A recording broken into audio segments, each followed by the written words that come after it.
Agora, questionamento. Que dicas o senhor dá, ou pode nos dar, para chegarmos aos 80 inteiros? 80 anos inteiros igual o senhor. Sai dessa, hein? Sai dessa. Olha, eu, no meu caso, eu acho que é a minha organização. Eu sou um cara totalmente pirado em matéria de organização. Então, essa organização faz com que eu estou sempre mais ou menos disposto. E outra coisa, eu não dou valor para nada que seja secundário. Eu olho muita coisa, muito detalhe, mas eu não dou valor, eu não sofro com determinados processos de detalhe. Pelo contrário, eu uso o detalhe para me ajudar. Eu acho que isso importa. Então, eu olho muito meu corpo, meu sono, minha comida, meu alimento. Hoje, por exemplo, eu estava acabando de dizer, eu fiz uma orgia gastronômica. Comi mais proteína, que é uma coisa que eu não como todo dia, mas é que houve a confluência dos alimentos que estavam lá à disposição. Então, eu nadei de braçada. E isso é assim, é preciso de fazer, né? Quando não tem, para compensar. Agora, conservo meu peso até nos gramas. Eu olho tudo. Eu, geralmente, tenho 78,500, 78,5 quilos, mais ou menos por aí. Às vezes é 78,300, às vezes é 78,700, eu olho gramas, os gramas, olho tudo. Então, eu acho que isso me ajuda. Por exemplo, na questão de sono, eu nunca fico no estado que eu preciso de estar bocejando sem parar, porque eu estou com algum atraso ou a carga horária de sono não atendida. Então, eu penso que isso também pesa na balança. Agora, outra coisa que mantém a minha disposição, agora eu vou falar o que é que mantém mesmo de fato. É o processo de mexer com as energias, né? Eu movimento a energia 24 horas por dia, então isso coloca você up-to-date, atualizado, você está em dia. A minha disposição eu tenho que estar me segurando. O negócio todo é esse, é excessivo. É o tal negócio da mega euforização. Se deixar, eu estou sempre nela. Entende como é que é? E a vida não pode ser assim. Então, eu compenso tudo. Eu compenso a psicomotricidade com o processo da mental somaticidade. Aquilo que eu penso muito e aquilo que eu faço como exercício. Isso tudo eu levo na balança também. Eu acho que é por aí. Agora, por exemplo, o nosso amigo, ele tem 33 anos. Você está com tudo, você está com 33% só dos 100 anos. Você tem menos da metade da minha idade. Você está com tudo, vê o que você faz com isso. Agora, outra coisa, faça tudo que possa render mais evolutivamente, a começar do lugar que você está. Se você quer aumentar a sua evolução, venha para cá. Eu não convido ninguém, estou só te falando que vale a pena, pensa bem nisso. Então, meu caso todo, eu vi isso. Eu faço a confluência dos fatores evolutivos. Não quero saber. Eu dou preferência para isso. Fim de papo. Então, com isso, a sua tendência é errar menos e acertar mais, dentro daquilo que você faz. Se eu não acerto mais, é porque eu sou burro. Mas, olha, quando o negócio pega a burrice da pessoa, ninguém pode reclamar. Nem o evoluciólogo reclama. Porque ele está dando o que ele pode. A burrice tem que descontar. Você não pode pedir para ensinar a pessoa a entender a teoria geral da relatividade para um gatinho. Então, tem um limite. O meu limite é esse. É a minha burrice. Esse é o limite de todo mundo. Cada um faz o que pode.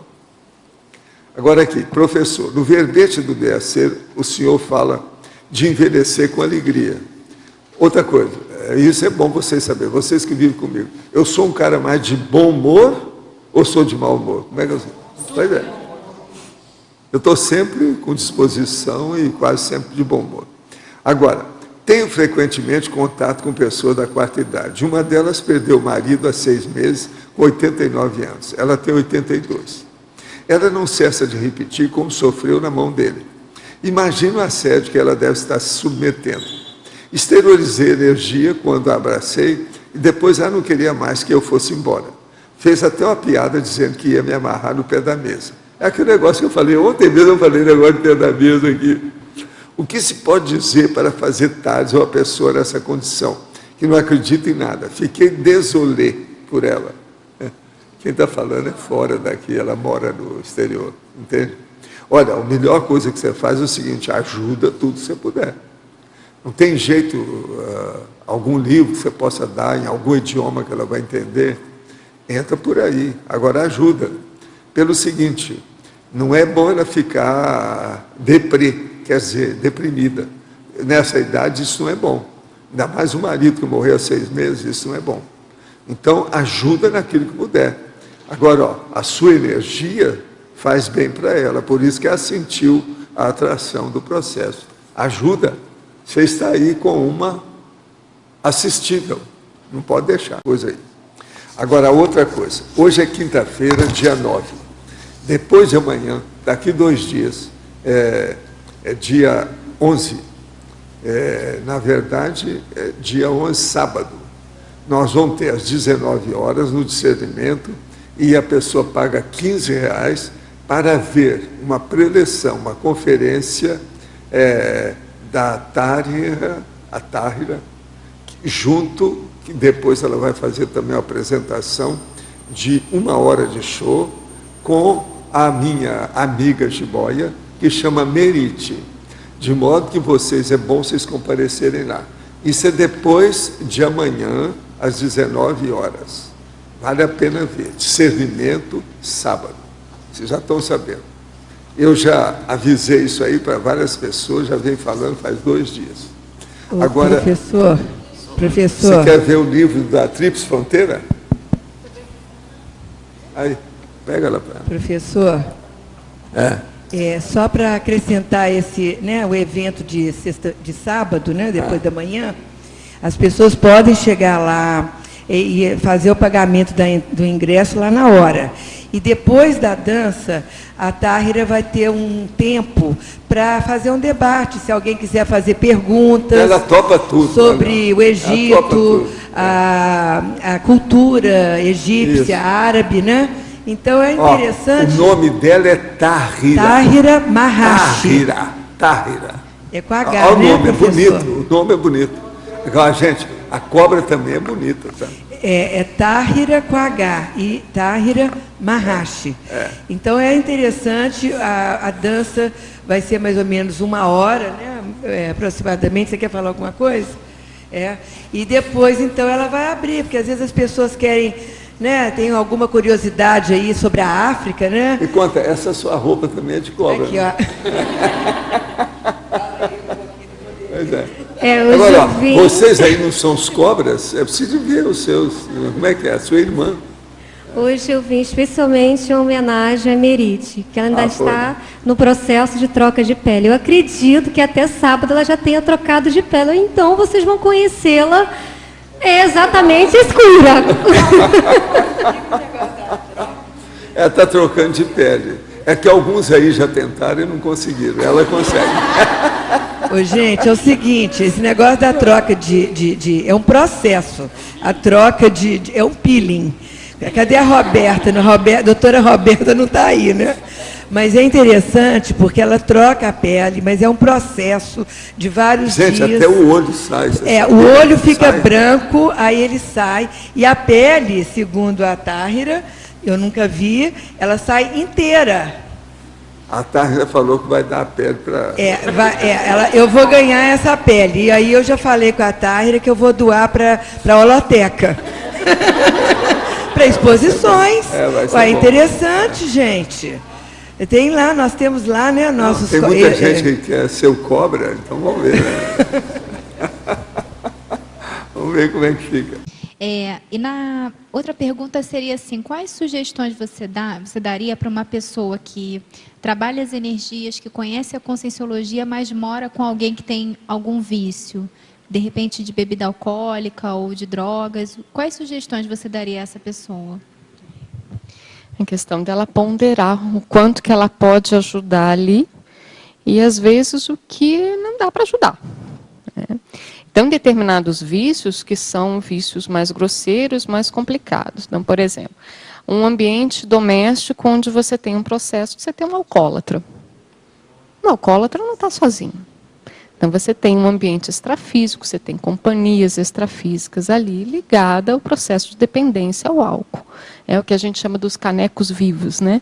O alcoólatra está ali, mas ele está sempre, ele é um caneco vivo do processo extrafísico. da questão das consciex, né, energivívoras, que vão lá sugar a energia do alcoólatra. Então, tem que ponderar isso muito bem. Porque dentro da questão do vício que a gente falou, tem a questão do holopensene, tem a questão das energias gravitantes, tem a questão das consciex, que estão ali junto, tem a questão dos objetos ligados ao processo do vício. Então, a gente comentou do alcoólatra. O alcoólatra, às vezes, ele tem aquele cálice de cristal que ele comprou e é aquele cálice que ele toma o vinho dele. Ou então, a pessoa que usa cachimbo, ou charuto, é muito comum a pessoa que fuma charuto, às vezes ela tem aquela caixa do charuto e ela idolatra aquela caixa do charuto, ela abre a caixa, ela cheira o charuto, então tem toda uma composição ligada ao vício.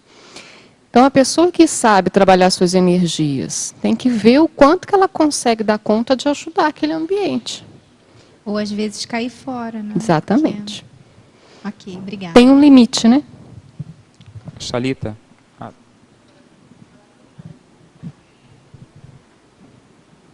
Seguindo na linha da minha colega aqui sobre ainda isso que você está falando, na questão do alcoólatra, Adri, você é psiquiatra. Existem, acho que aqui na comunidade, 3 psiquiatras, né? Você, o Luiz, e eu acho que o terceiro é o Luiz também, né? São 2 Luizes. São 2 Luizes, tá.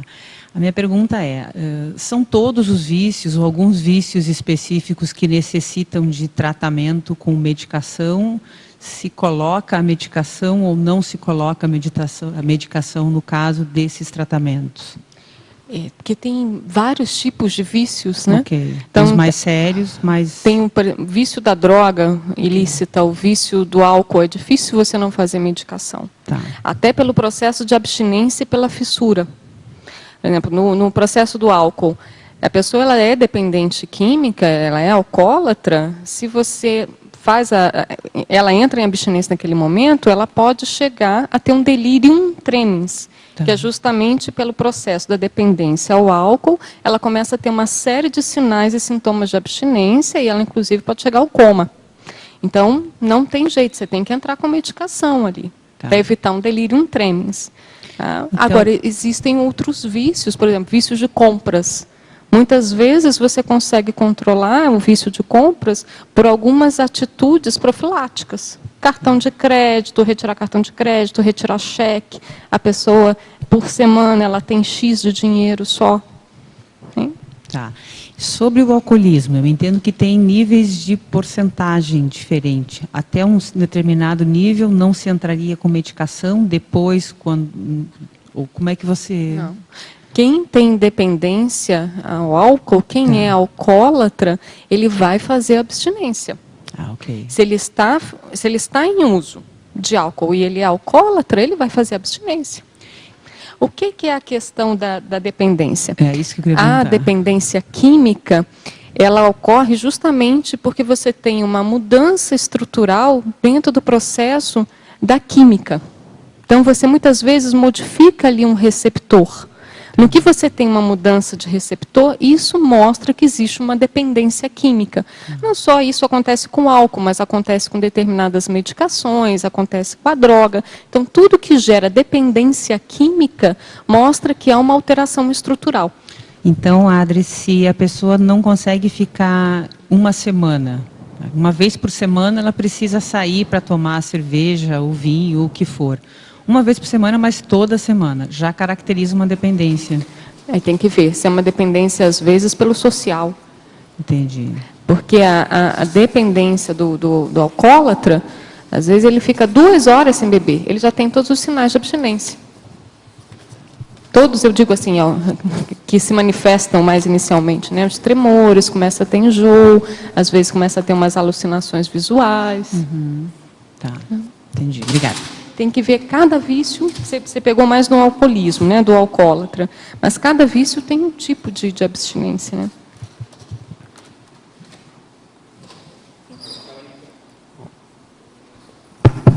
né?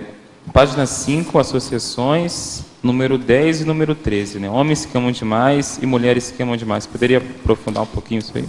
Ok. Nós temos ali também no 7, que tem bem nessa linha, né? Dependentes de amor e sexo anônimos, e tem homens que amam demais e mulheres que amam demais.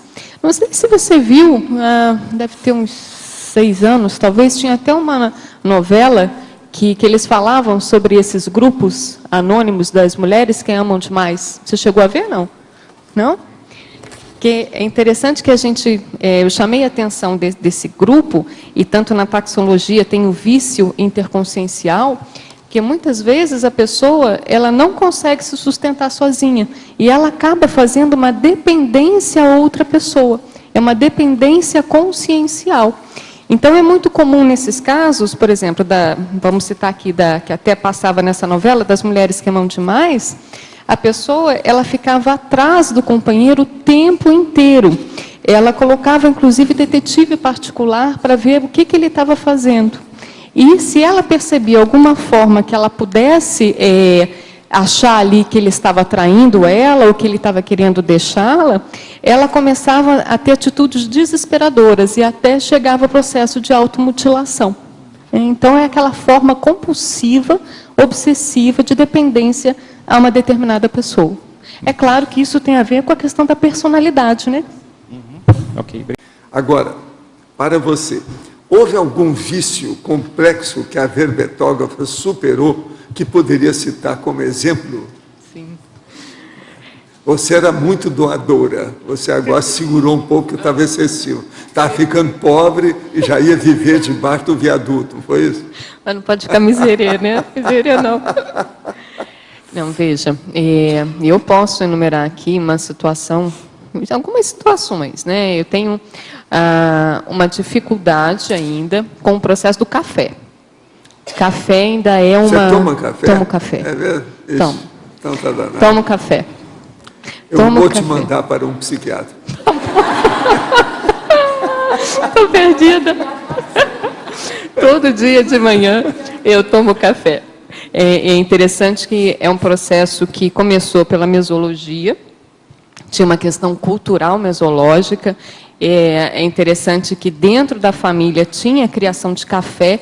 Árabe gosta muito de café também. Então, tem uma situação que eu vejo que tem toda uma questão composta. Obviamente, eu gosto do gosto do café, e eu percebo que tem algumas coisas que eu ainda tenho dificuldade, porque de manhã eu ainda tomo um café que ele me ajuda a ficar mais desperta. Essa é conversa fiada. E assim... Isso é para você saber que é psicológico, total. Eu não acho que seja. Mas, Valdo, você sabe... Eu nunca tomei café, não preciso disso. Pois é, mas eu vejo, por exemplo, para mim, eu percebo dentro das questões de abstinência que existe um vício meu, sim. Porque quando eu não tomo, eu chego até a ficar com dor de cabeça. Isso é um sinal de abstinência. Então, isso eu vejo que é um vício... Mas existe. O pior do que o café é o chocolate. Mas esse eu saí. Eu, para mim, se eu ia arranjar alguma coisa, esse negócio de café é bobagem. Eu quero ver, é aquele caso que eu sempre conto, dos 2 psiquiatras que foram lá no instituto para falar comigo. Aí fecharam e pediram para eu fechar a porta. Eu fechei a porta. Aí a senhora, era um casal, os 2 psiquiatras, tudo professor de faculdade, com um monte de trabalhos escritos em inglês, até na Europa. Aí ela vira e fala assim, olha, nós viemos aqui por causa dele. E assim, o dedo para o marido. Por causa dele. Ele está com 40 e poucos anos, mas tem um vício que ele não consegue fazer. Então, nós viemos aqui para ver o que você pode fazer. Que isso aí cria um problema para ele, porque ele leciona, ele dá aula, ele atende os outros, ele escreve, e como é que fica? Aí eu olhei para ele e falei assim, eu já vi, ele sofre de onicofagia. Eu falei assim, mas como é que você está saindo? Ele está escondendo a mão, os dedos, ele está assim, ó, está assim, para ninguém ver como é que é. Agora eu falei assim, me dá aí, deixa eu ver. Fui olhar realmente, ele comia as unhas todas.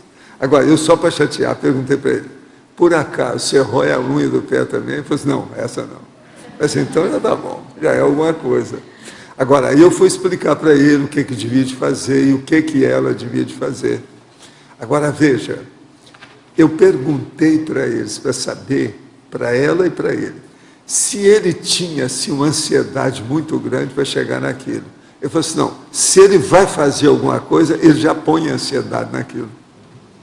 Agora, veja, parece que com a conversa toda e o negócio de eu falar tudo na cara, na lata, ele melhorou, entende? Agora, ele tinha comido mesmo as unhas para valer.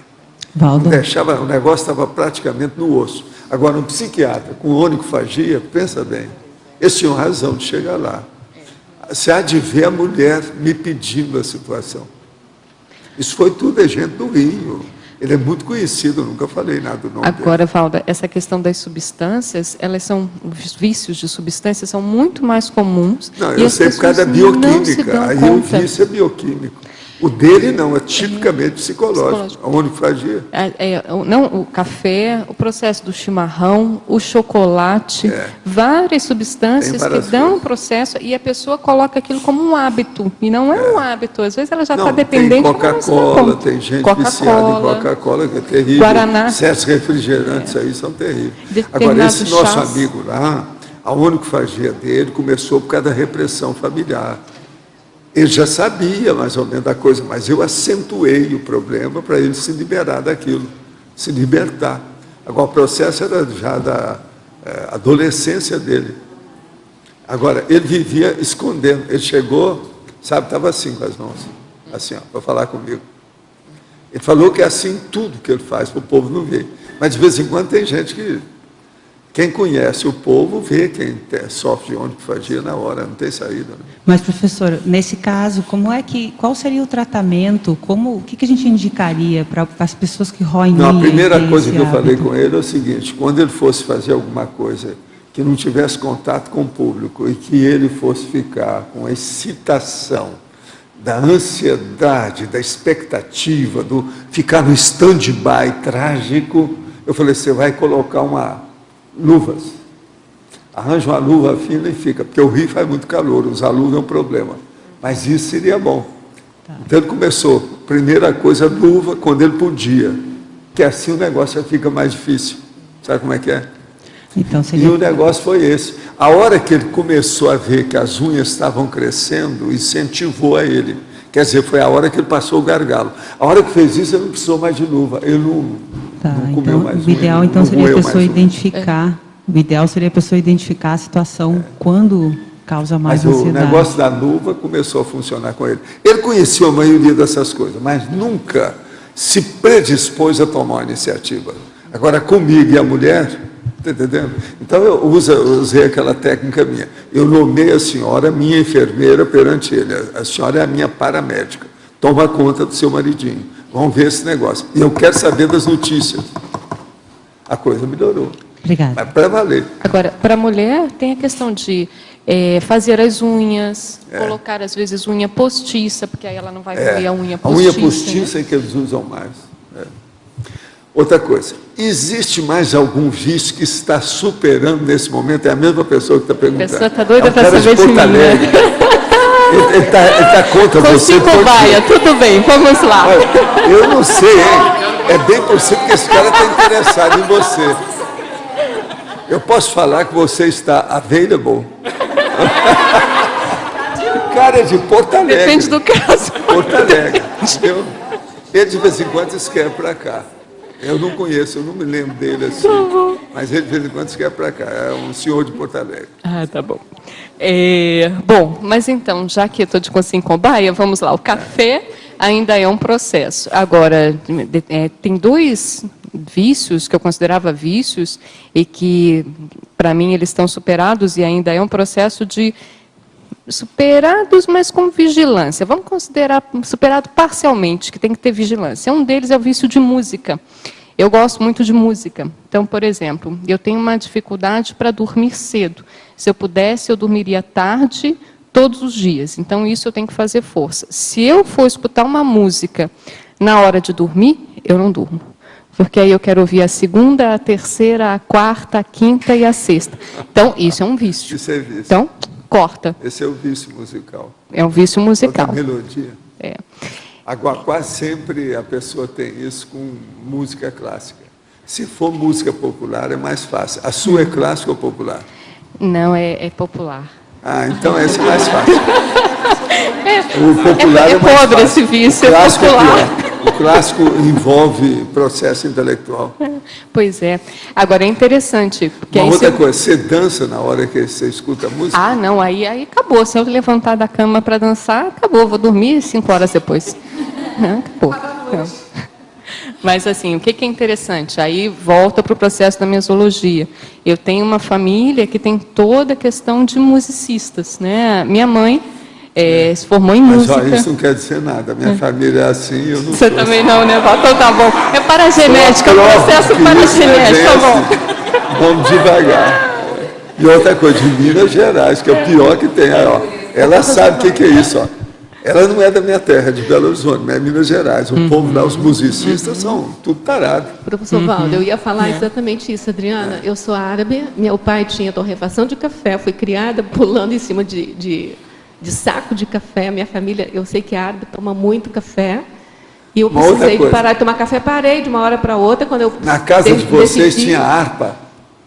Harpa não. Ah, então tá Harpa bom. não, mas então, tinha piano de cauda. Você tem o prognóstico é bom. Mas uma Se coisa. não tem harpa, tá tudo Mas bem. só para complementar, o Com Adriano. harpa é pior. É o tal negócio. Não, o processo com harpa é pior. Eu já vi casos que me deu mais trabalho. Não, tinha algumas questões. Tinha violino, tinha... Sei. Violino, Mas Em harpa- casa também tinha, mas não tinha harpa. não. Agora, já vi um caso com harpa que me deu muito trabalho. Eu não sei o que a harpa tem, mas... Porque, assim... Outra coisa, parece que a harpa também é dos processos mais antigos da antiguidade que tem. A harpa. Então, o que eu vejo, assim? Para mim, essas Tem questões... a harpa é pequenininha, aquele negócio todo de mexer. Para mim, a gente estava comentando aí dos meus vícios, né? Então, para mim, tem uma questão minha paragenética, de questões que eu gosto.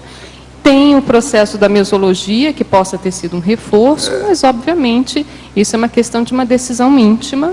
Agora, eu posso perguntar que tipo de música popular que é a sua preferência? É música popular. Deixa eu ajudar o homem.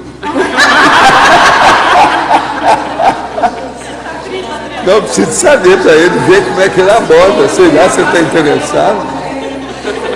Nunca se sabe. Entende? Mas qual é O o seu? gênero é mais música pop, né? Ah, pop. Mais música pop. Música que eles chamam de música comercial. Mais música comercial. Internacional. Não, está ótimo que não é pelo menos as músicas de forró aqui, esse da madrugada. Já está ótimo. Forró, sertanejo, não. axé, não. Nada não, disso. não. Samba, pagode. Tá bom. Não. Samba também não. Agora aqui, estou lutando para controlar meu vício ao trabalho. Como conseguir superar as recaídas? Eu sei que a nossa amiga aqui, ela é psicóloga. É interessante porque uma das questões que eu vejo às vezes no profissional de saúde que tem vício no trabalho, às vezes é o vício até pelo processo do amparador de função, sabe? Porque é tão bom às vezes estar ali com o processo do amparador de função que a pessoa acaba viciada naquele padrão, né? Que ela sozinha às vezes não consegue aquele padrão e com o amparador de função ela consegue. Então, a gente vê, assim, é muito comum, médico, workaholic, não consegue parar de trabalhar, aí a colega estava falando, é psicóloga, então tem muita gente da área da saúde. Tem também o processo do capitalismo, é muito comum também o workaholismo no capitalismo, né? Agora, veja, é questão de frear. Essa questão de trabalho é uma situação que eu vejo assim, obviamente, como todos os vícios, é possível, a pessoa tem que querer, tem que ver o que ela ganha com aquilo, que às vezes ela entra no processo do trabalho, às vezes para não ver questões pessoais, para não ver situações que às vezes fazem ela sofrer. Já vi muita gente entrar no processo de trabalho, às vezes após perda afetiva, às vezes separação, para não pensar no processo, trabalha. Ou seja, é o que a psicologia chama até de sublimação, né? Vamos sublimar o restante através do trabalho. Então tem que ver qual é a questão pessoal que faz a pessoa entrar no workaholismo. Professora Adriana, isso aqui agora é da Espanha. Em 2007, meu irmão perdeu seu único filho de 8 anos. Ele preenche aquele vazio com muito trabalho, cigarro e bebidas. Poderia nos trazer uma técnica da sua experiência para ajudá-lo? Desculpa, ele perdeu com... Ele perdeu com o filho único com 8 anos, em 2007. Então, hoje ele usa trabalho, cigarro e bebida. Bom, é bom ele fazer a terapia, né? Nesse momento que eu vejo que tem alguns vícios compostos.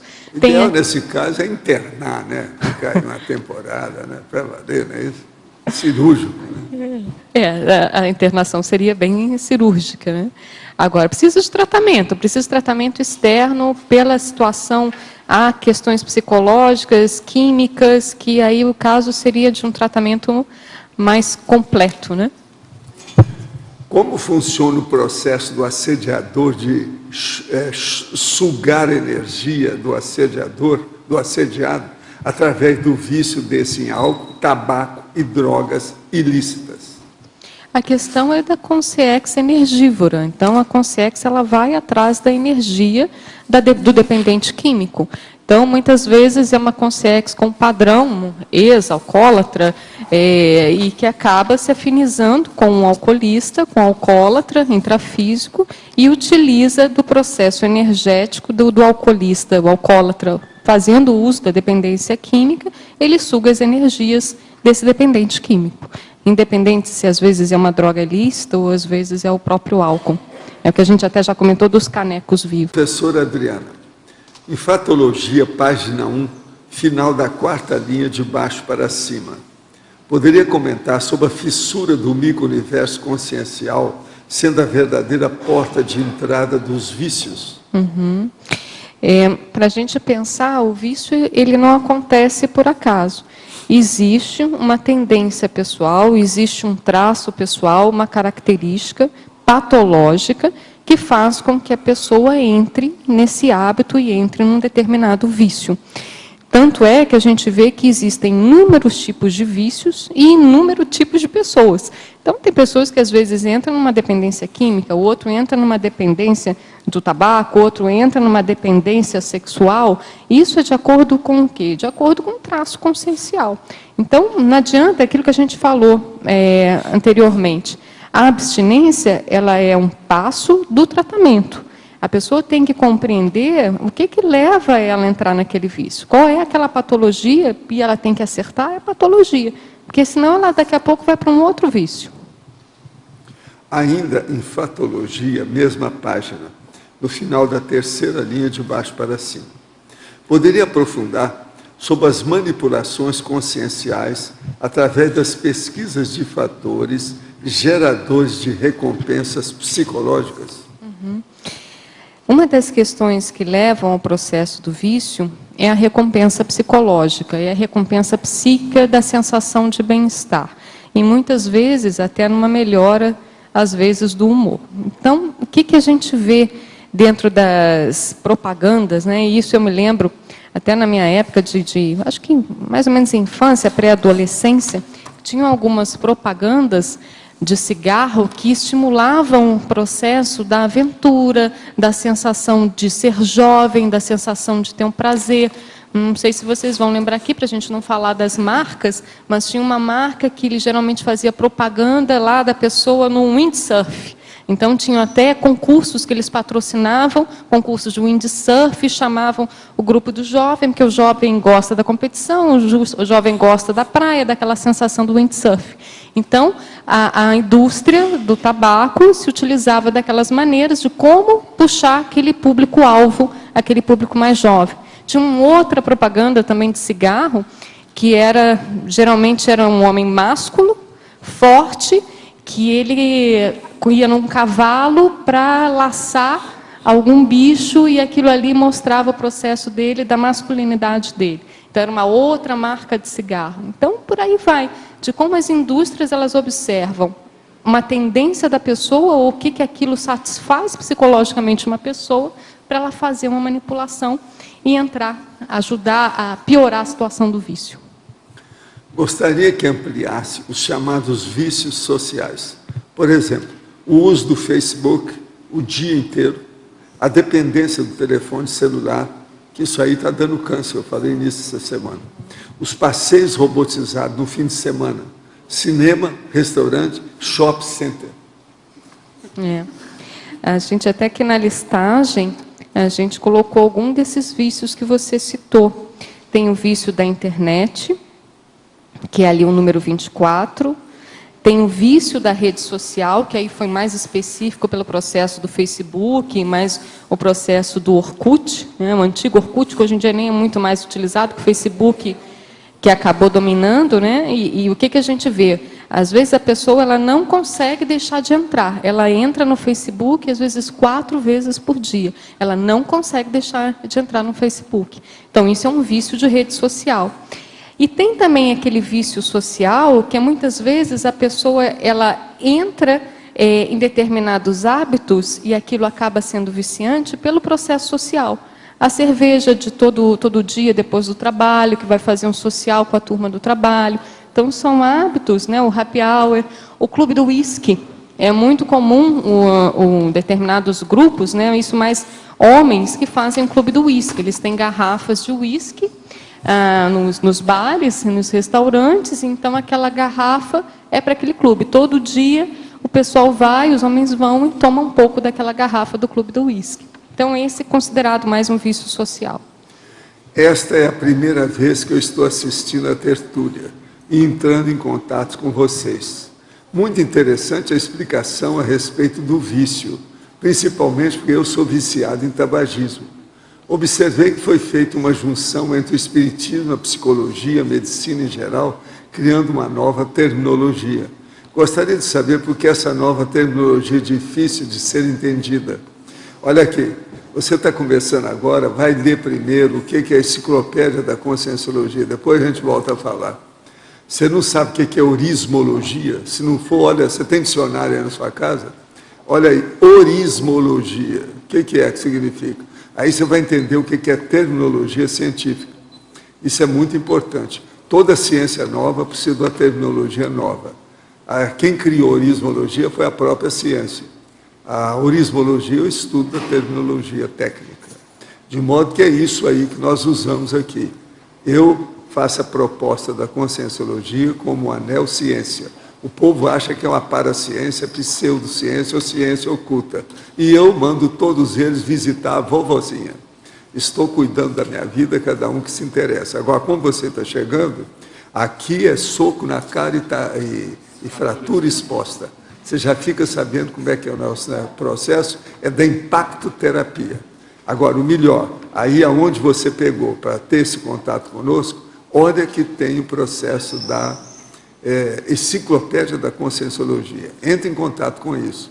E você pode começar a ver o que é a conscienciologia, vendo coisas bem primárias. Por exemplo, tem um livro Nossa Evolução, que você pode fazer o download.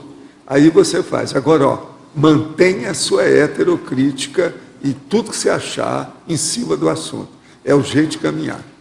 Nós somos baseados num negócio chamado descrenciologia, que é o seguinte, é o princípio da descrença. Não acredite em nada, nem em ninguém. Nem nisso que eu estou falando, nem naquilo que você for ler. Faça a sua experiência pessoal e tire a sua conclusão. É assim que a gente recebe quem chega por aqui. Muitas graças.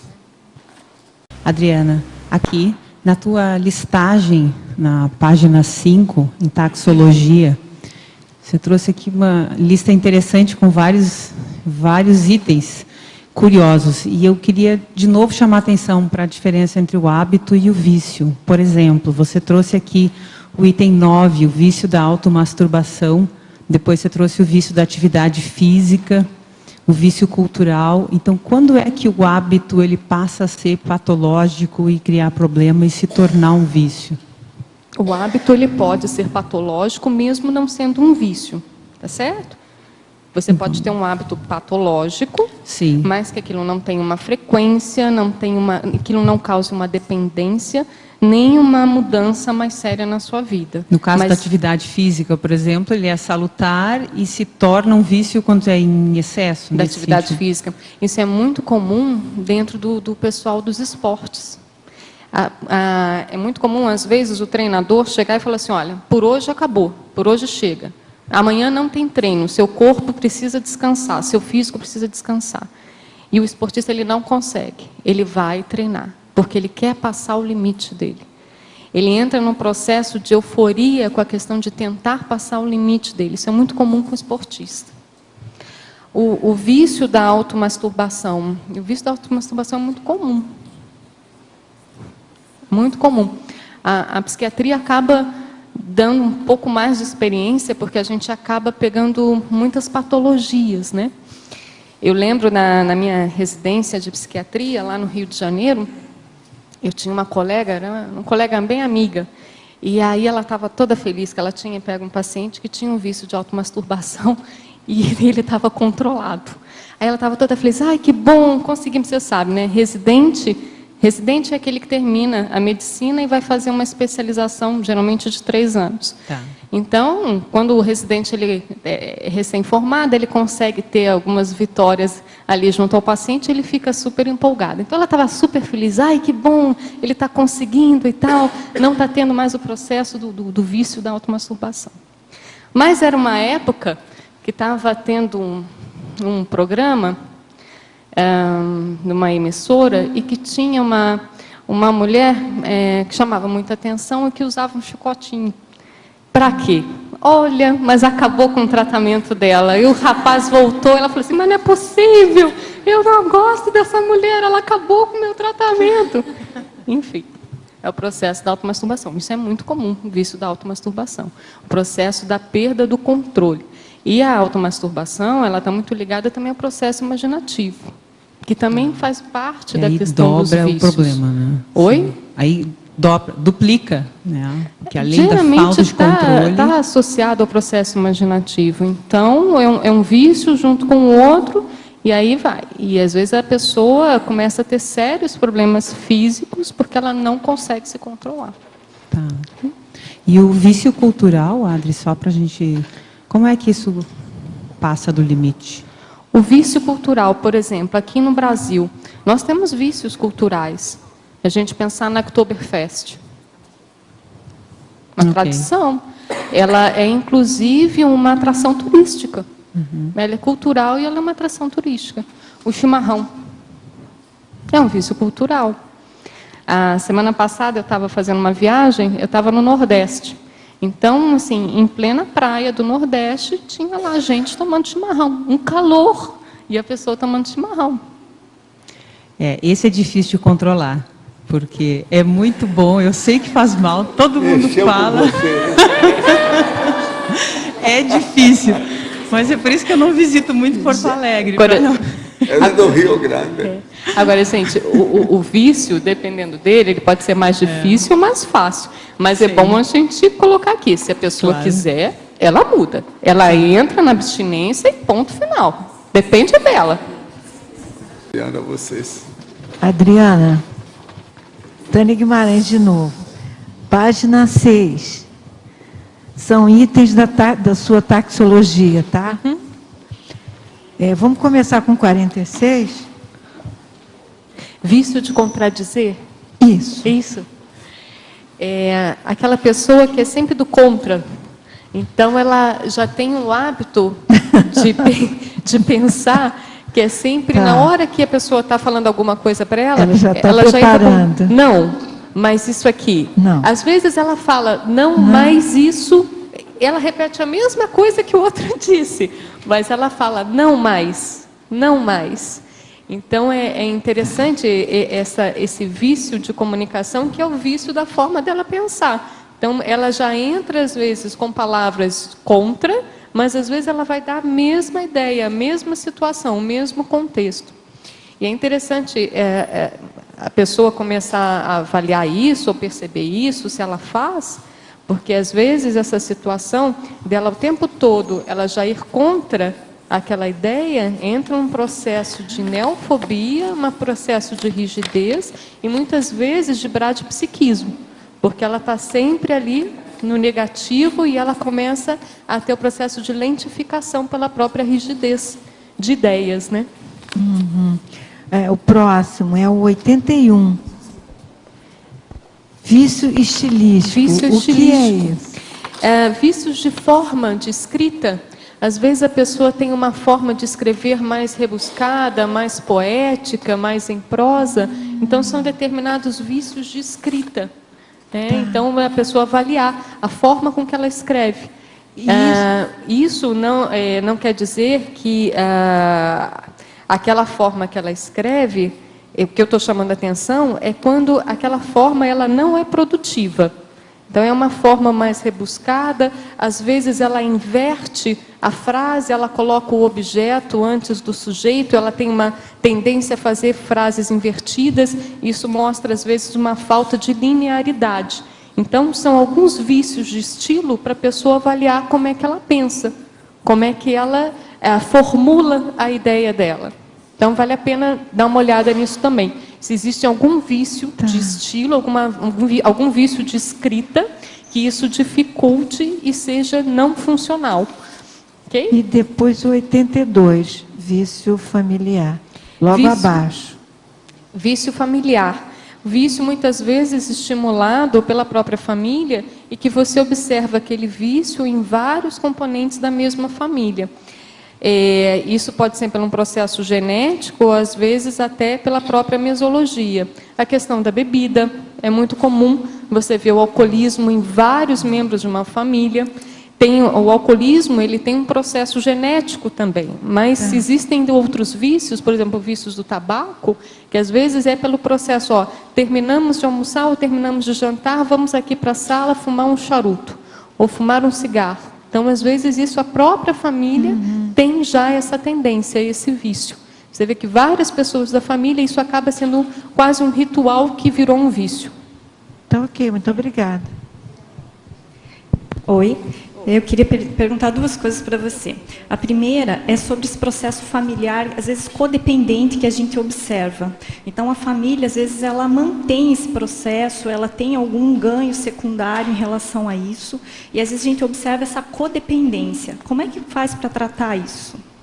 Está falando da questão da pessoa, a família, algum familiar, ele acaba de alguma forma estimulando aquele vício no dependente. Isso. Está falando do alcoolismo? Alcoolismo, drogadito. E é a codependência. Tem um ganho secundário por trás daquilo. Ou aquele familiar que não encara o problema e não leva para tratamento, não ajuda no tratamento. Eu acho que vejo assim que são algumas situações distintas. Tem, às vezes, aquela mulher que ela nem quer dar bola para o cara, mas vive do dinheiro do cara, então se ele bebe, chega tarde em casa e dorme no sofá, para ela está uma maravilha, né? Porque a questão do ganho dela ali, às vezes, é questão financeira e nem quer dar bola para o marido. Então, isso é um tipo de, digamos, negligência e até, às vezes, alguns estímulos que a pessoa se mantenha naquele vício. A outra é a pessoa, às vezes, ela tem uma patologia, existe uma patologia familiar, às vezes existe uma patologia psiquiátrica familiar, e o núcleo, às vezes, que aparece, o que desponta naquela família, às vezes é o dependente químico. Mas existe toda uma família patológica que a patologia da família fica secundária, uma vez que o que chama mais atenção é a dependência química de um membro daquela família. Então, às vezes, isso é confortável para a família, porque ela não vê as patologias dela, uma vez que tem uma patologia em um membro que chama mais atenção. Agora, por outro lado, a gente vê também aquele familiar que dá um suporte, aquele familiar assistencial, aquele familiar que ele não se acomplicia com o processo patológico e tenta fazer até o limite dele possível para ajudar aquela consciência. E nisso a gente vê que tem alguns grupos, até tem aqui na listagem, na página 5, das associações, que você tem ali o número 2, o Al-Anon, que é justamente para familiares e amigos do alcoólatra. Você tem ali o Alatim, que é justamente para os jovens que têm familiares ligados ao processo de alcoolismo. Então, essas pessoas familiares, às vezes, é o esteio e é a âncora para ajudar naquele processo. Porque o dependente químico, se ele não tiver esse apoio familiar, um apoio social, ele por si só fica difícil. E a outra questão é que eu observo muito que é o vício da beleza hoje em dia, né? Então, a beleza pela beleza, os processos, os tratamentos, as cirurgias plásticas, o botox, de uma forma muito exacerbada. Né? Aquela paciente que tem uma microestria e que faz daquilo um grande problema. Então, eu vejo isso uma dificuldade no meu dia a dia, às vezes, de abordar, de como ajudar essa pessoa a entender. Tudo bem, a beleza ela é importante, mas ela não pode se fazer disso a coisa mais importante da vida dela, né? Como que a gente pode abordar isso? A sua área, que você é dermatologista, você entra muito nesses aspectos da estética, quando ela deixa de se tornar a vaidade para o processo excessivo do vício. A gente vê algumas questões relacionadas a isso, nesses vícios, né? Até aqui no trinômio, na página 3, no quarta linha, o trinômio competitividade, vaidade, narcisismo. Então, entra o processo da beleza, às vezes, a qualquer custo. Então, a pessoa faz de tudo possível e imaginário, e às vezes ela vai no profissional, o profissional não atende o que ela precisa, porque o que ela precisa, ela não vai conseguir. É uma insatisfação muito grande, que muitas vezes é uma insatisfação consciencial, intraconsciencial, que ela projeta para a questão somática. Então, você vê isso na síndrome de Adonis, que é geralmente um homem que faz musculação, procura hipertrofia muscular o tempo todo, a questão do vício pela hipertrofia muscular, isso é comum, é aquela vaidade ao extremo, o narcisismo. A questão da estria, que você comentou, até acho que eu sei o que você está falando, e é interessante que aí, às vezes, no caso, entra até aquele transtorno dismórfico corporal, que justamente a pessoa tem um pequeno defeito, mas aquele pequeno defeito vira o corpo dela inteiro. Então, para a dermatologia, para os dermatologistas, é uma dificuldade, porque vocês ficam como os incompetentes, né? Porque vocês não conseguem resolver o problema daquela pessoa, porque, na verdade, é um problema consciencial ou intraconsciencial. Existem também aquelas pessoas que fazem várias cirurgias plásticas. Tem, inclusive, gente que faz anualmente cirurgia plástica, e eu já conheci pessoas que queriam ganhar uma cirurgia plástica todo aniversário, né, que é justamente aquela busca para a perfeição que deixou de ser uma questão saudável, e sim um processo mais de vício da questão somática. E chama a atenção que a maioria dos vícios, eles têm a questão somática, né? Geralmente o somático e o processo emocional junto. Mas eles geralmente estão dentro da questão somática. Aí entra as tatuagens, que também pega a sua área da questão da dermatologia, né?